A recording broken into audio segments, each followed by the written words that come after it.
رسول اللہ صلی اللہ علیہ وسلم کے سچے پیغمبر ہونے کے دلائل دے رہے ہیں اس صورت میں اور بہت ساری صورتوں میں.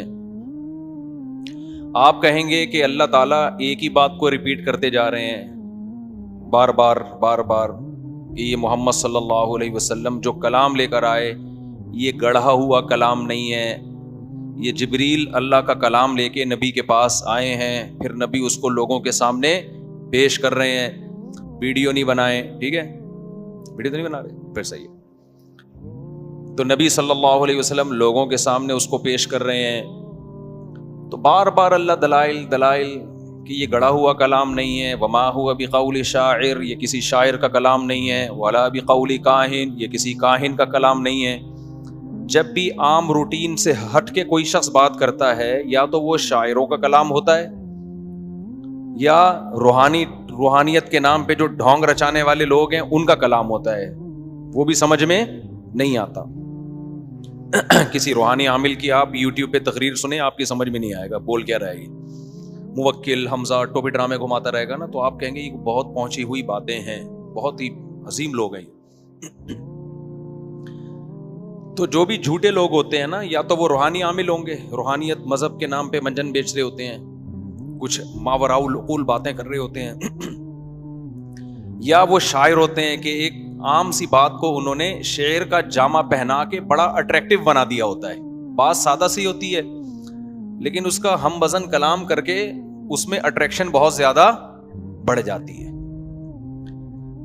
جو کاہن, نجومی, روحانی ڈرامے باز, ان کے جو کلام میں اٹریکشن ہوتی ہے یہ اس لیے کہ ایسی ٹرمز, ایسی اصطلاحات جو آپ کی سمجھ سے بالا تر, تو آپ کو ایک ہوتا ہے کہ یار اس کے پاس وہ علوم ہیں جو ہمارے پاس نہیں ہیں, بہت ہی عظیم چیزیں ہیں, حالانکہ کچھ بھی نہیں ہوتا.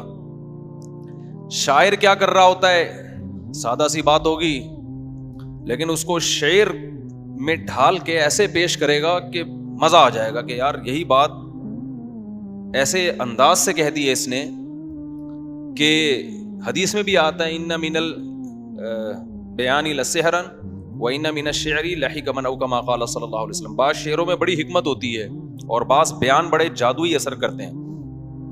آپ کو لوگ کو آواز صاف آ رہی ہے؟ بالکل گونج گونج تو نہیں رہی, نہیں آ رہی نا, صاف کلیئر آ رہی ہے. تو اب جو شاعر کا کلام ہے, پہلے اس نے مس کہا, پھر تک کہا, پھر بل کہا, اس طرح ظالم نے مستقبل کے ٹکڑے کر دیے. دیکھو کیسے مزہ آیا نا.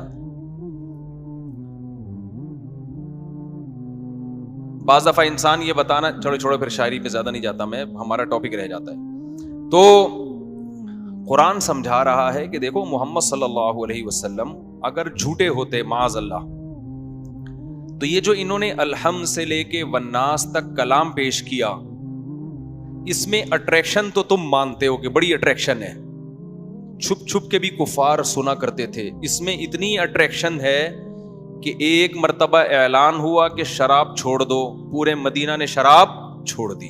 یہ تو یونائٹڈ نیشن کے کسی لا میں ایسی اٹریکشن نہیں ہے.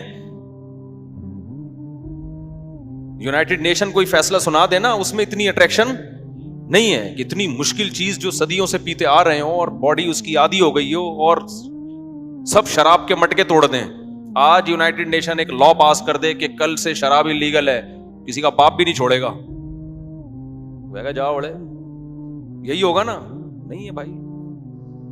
آج اعلان ہو جائے کہ زنا کیا ہے, امریکہ اعلان کر دے, بڑی بڑی طاقتیں اعلان کر دیں کہ بھائی یونائٹڈ نیشن سے ایک لا پاس ہو جائے کہ زنا اب کیا ہے, پوری دنیا میں انلیگل.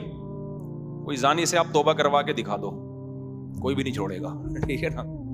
چھپ چھپ کے کرنا شروع کر دیں گے اور 20 راستے نکال لیں گے.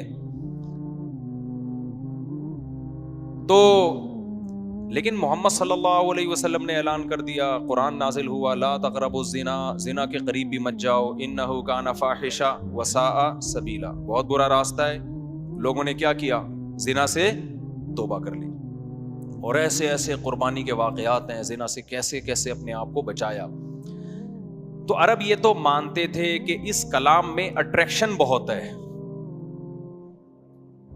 اب قرآن کہہ رہا ہے کہ دیکھو اٹریکشن یا تو شاعری کی وجہ سے ہوتی ہے یا کوئی نجومی کاہن ایسی چیز لا رہے ہوتے ہیں اس کی وجہ سے ہوتی ہے. اچھا شاعری میں کیا ہوتا ہے؟ مبالغہ آ رہی ذرا سی بات کا رائی کا پہاڑ بنا دینا. تو محمد صلی اللہ علیہ وسلم نہ تو شاعر ہیں, کبھی انہوں نے شعر نہیں کہا, 40 سال تمہارے درمیان رہے, نہ انہوں نے زبان سے کبھی شعر کوئی ایجاد کیا ہو. کسی کا شعر پڑھ کے سنا دیا تو ایک الگ بات ہے. اور پھر یہ قرآن بھی شاعری والا کلام نہیں ہے, اس کے قافیے ملتے تو ہیں لیکن وزن نہیں ملتے اس کے آپس میں. دیکھو الحمدللہ رب العالمین الرحمن الرحیم, آخر میں کلام میں میچنگ تو ہو رہی ہے لیکن شاعری والی میچنگ نہیں ہو رہی. اس کو شعر نہیں کہہ سکتے اس آیت کو ہم. تو قرآن کہہ رہے ہیں یہ کلام بھی شعر نہیں ہے اور محمد صلی اللہ علیہ وسلم بھی شاعر نہیں ہے. وما علمناہ الشعر وما ينبغی لہ, ہم نے محمد صلی اللہ علیہ وسلم کو شعر و شاعری نہیں سکھائی اور یہ محمد صلی اللہ علیہ وسلم کی شان کے مطابق بھی نہیں ہے کہ آپ شاعر ہوں. یہاں سے ایک اور مسئلہ حل ہو گیا, ٹیکنیکل پوائنٹ نوٹ کر لیں اس کو. بعض چیزیں جائز ہوتی ہیں لیکن اپر لیول کے لوگوں پہ وہ سوٹ نہیں کرتی. اس کی مثال ایسے ہے, لوگ مجھ سے پوچھتے ہیں کہ جی پرینکر بننا کیسا ہے, میں اپنا ایک پرینک کا چینل کھولنا چاہتا ہوں. کہتا ہوں کہ جائز ہے, اگر جائز ہنسی مذاق ہے تو جائز ہے, لیکن میں پوچھتا ہوں آپ کی کوالیفیکیشن کیا ہے,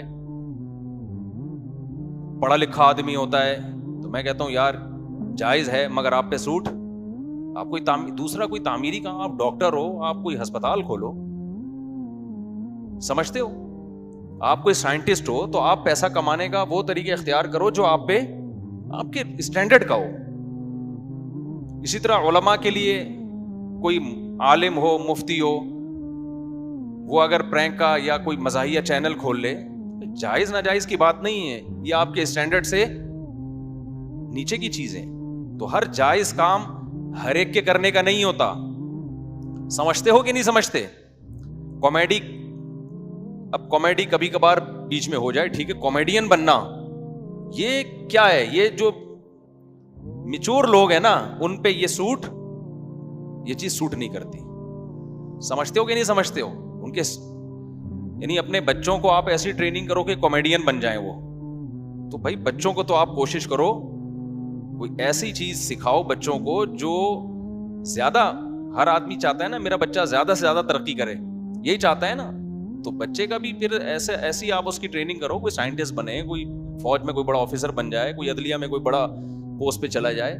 تو ہر جائز کام ہر ایک پہ سوٹ نہیں کرتا. جائز ہے, کسی کا توہین بھی جائز نہیں, کوئی کامیڈین ہو یا پرینکر ہو تو توہین کی میں بات نہیں کر رہا, لیکن اس آیت سے ہمیں پتہ چلتا ہے. اسی طرح شعر و شاعری میں بہت زیادہ دلچسپی لینا, یہ پیغمبر کے لیے پیغمبر پر یہ چیز سوٹ نہیں کرتی قرآن کے مطابق, کیونکہ شاعروں کی طبیعت میں مبالغہ آرائی بہت ہوتی ہے, رائی کا پہاڑ بنا کے پیش کرنا.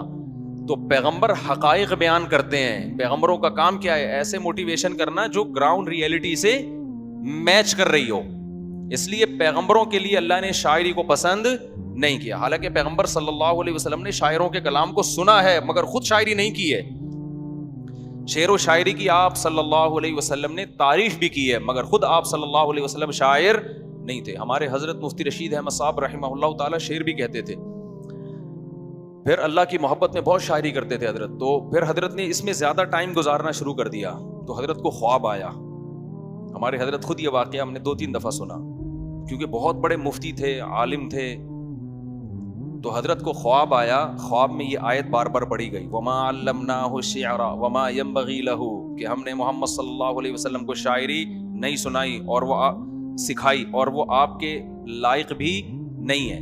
حضرت فرماتے ہیں مجھے غالب گمان ہو گیا کہ یہ اللہ کی طرف سے مجھے تنبیہ ہے کہ آپ کو جو اللہ نے جس لیول کا علم دیا ہے, جو مسائل کی تحقیق کرنا, پھر لوگوں میں واز کہنا, تو یہ آپ کے لیے سوٹیبل نہیں ہے. اس کے بعد سے حضرت نے چھوڑ دی. پھر شعر پڑھ کے سنایا تو کرتے تھے بیانات میں, خود شاعری نہیں کرتے تھے کہ اپنا ٹائم کیوں لگائیں بھائی ایسی چیز میں. ہم ایک شعر مارکیٹ میں لانے کے لیے نا شاعر کا بڑا خون پسینہ لگتا ہے. تو میں شاعروں کے خلاف نہیں ہوں, ہر ایک کا مینٹل لیول جو ہے, جو جس اسٹینڈرڈ کا آدمی ہے تو اس کو اسی اسٹینڈرڈ کا کام کرنا چاہیے. باقی میں تو خود چاہتا ہوں لوگوں میں شاعری کو پروموٹ کیا جائے تاکہ ہماری زبان کی حفاظت ہو, اردو محفوظ ہو ہماری, اور ان فضول چیزوں سے لوگ بچیں. خیر, تو قرآن کیا کہہ رہے, یار آواز بہت گونج رہی ہے, مجھے نہیں سمجھ میں آ رہی آواز, پتہ نہیں کیا ہے ہمارے مائک کو, یار اس کو سیٹ کرو یار, گونج رہی ہے نا آواز, وہ مزہ نہیں آ رہا.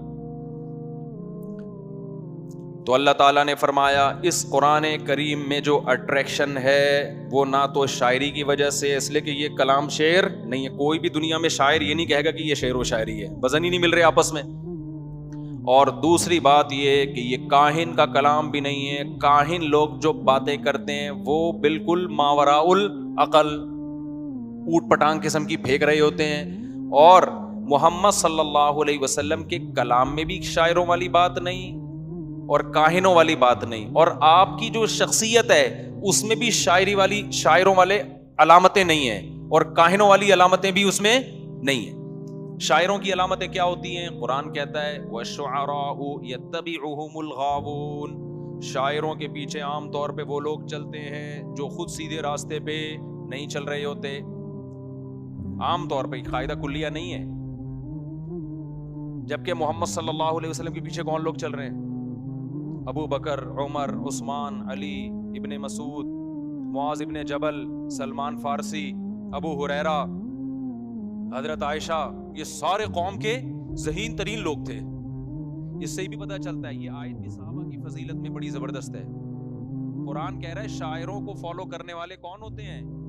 بیکار قسم کے لوگ, جبکہ محمد صلی اللہ علیہ وسلم کو بیکار لوگ فالو نہیں کر رہے. میں بار بار کہتا ہوں میرے لوگ کلپ کیوں کر کے کٹ کر کے چلا دیتے ہیں, شاعروں کو بیکار لوگ فالو کرتے ہیں, تو سارے شاعر اس میں داخل نہیں, عام طور پر مبالغہ آرائیاں ہی ہو رہی ہوتی ہیں. جبکہ محمد صلی اللہ علیہ وسلم کو قرآن کہہ رہے ہیں جو فالو کر رہے ہیں وہ غاوون نہیں ہے. غاوون کہتے ہیں گمراہ لوگ, سیدھی بات نہ کرنے والے, مبالغہ آرائیاں کرنے والے. اس سے بھی پتہ چلتا ہے کہ قرآن محمد صلی اللہ علیہ وسلم کی نبوت کی دلیل میں یہ بات پیش کر رہا ہے کہ آپ کو فالو کرنے والے لوگ کیا ہیں؟ وہ ذہین لوگ ہیں. عملی دنیا میں جو عملی دنیا کی باتیں کرتے ہیں اور پریکٹیکل لائف میں ان کے مذہب ہے, وہ لوگ ہیں جو محمد صلی اللہ علیہ وسلم کو فالو کر رہے ہیں. اور دوسری بات, کاہنوں والے بھی کوئی علامت آپ صلی اللہ علیہ وسلم میں نہیں ہے. یہ جو جادوگر, کاہن, روحانی ٹوپی ڈرامے, ان کی بھی باتوں میں مبالغہ آرائی بہت ہوتی ہے. آپ ذرا ان کاہنوں کے پاس تھوڑے دن بیٹھے نا تو آپ کا دماغ خراب ہونا شروع ہو جائے گا. یہ دور دور سے یوٹیوب پہ چہرے نورانی رونانی بہت اچھے لگتے ہیں آپ کو. جب آپ جائیں گے نا ان کے پاس نقوش ہوں گے, یہ نقش پا, یہ نقش جو ہے, نقش پا نہیں, یہ نقش جو ہے یہ بھاگی بیوی کو واپس لانے کا نقش ہے. یہ والا ہے جس کی بھاگ نہ رہی ہو اس کو بھگانے کے لیے. یہ نقش ہے گردے کی پتھری نکالنے کے لیے. یہ نقش ہے گمشدہ کو تلاش کرنے کے لیے. آپ جائیں نا عجیب سے دماغ کی دہی ہو جاتی ہے, اور کسی چیز کی ان کے پاس کوئی دلیل نہیں ہوتی. یہ گنجے کے سر پہ بال نکالنے کے لیے, یہ ٹینشنیں حل کرنے کے لیے. تو ایک عجیب سے ان کی زندگی نہ سر نہ پاؤں. لیکن آپ قرآن کے کلام کو دیکھو یار, جو بات کرتا ہے نیچر کو اپیل کرتا ہے. اور آج تو قرآن زیادہ سمجھ میں آ رہا ہے. مجھے کسی نے بتایا, امریکہ سے آئے تھے وہ, انہوں نے کہا میں گورے سے ملا وہاں, بڑا پڑھا لکھا گورا. اس گورے کا یہ تبصرہ تھا کہ دنیا جو ہے نا اس وقت, اس نے کمیونزم کو بھی دیکھ لیا اور عیسائیت اور یہودیت کو بھی دیکھ لیا. اب دنیا کے پاس اسلام کے علاوہ اس بربادی سے جس میں پوری دنیا پڑ چکی ہے, اسلام کے علاوہ کوئی آپشن نہیں ہے. بالآخر کیونکہ دیکھ لیا نا, یہ مادہ پرستی میں جب انہوں نے مذہب کو اپنی سوسائٹی سے نکالا ہے تو مذہب نکلنے کے بعد اخلاقیات کے سارے پیمانے چینج ہو گئے. زنا لیگل ہو گیا, پھر لڑکوں سے بدفعلی لیگل ہو گئی, ماں باپ کو اولڈ ہاؤس میں جمع کرانا لیگل ہو گیا, بچے روکنا لیگل ہو گیا. عورت کی مرضی میں 6 پیدا کروں, 2 پیدا کروں, پیدا ہی نہ کروں, یہ میرا ذاتی حق ہے. حالانکہ یہ ذاتی ہے نہیں. وجہ اس کی یہ کہ ہمارے ماں باپ اگر ہمیں روک لیتے, ہمیں دنیا میں نعمت ملتی کیا زندگی کی. تو قرآن نے, اسلام نے ہمیں نسل روکنے سے منع کیا کہ جیسے آپ پیدا ہوئے ہو, آپ کے لیے کسی نے تکلیفیں اٹھائی ہیں, آپ کے ماں باپ نے, آپ کے پیرنٹس نے, تو اگلی نسل کے لیے آپ کو بھی تکلیفیں اٹھانی ہیں. جیسے جانور جو ہے نا یہ مجبور ہیں بچے پیدا کرنے پر, ان سے مشورہ نہیں لیا جاتا کہ پیدا کرنا ہے کہ نہیں کرنا. یہ آٹومیٹیکلی ہے. تو انسان کو بھی اسلام نے کیا کیا ہے؟ مجبور کیا ہے کہ نسل کی گروتھ یہ انسانوں کے ہاتھ میں نہیں ہے کہ کتنے ہوں گے کتنے نہیں ہوں گے. یہ کس کے ہاتھ میں؟ کس سے پوچھا جائے گا؟ یہ خدا سے پوچھا جائے گا.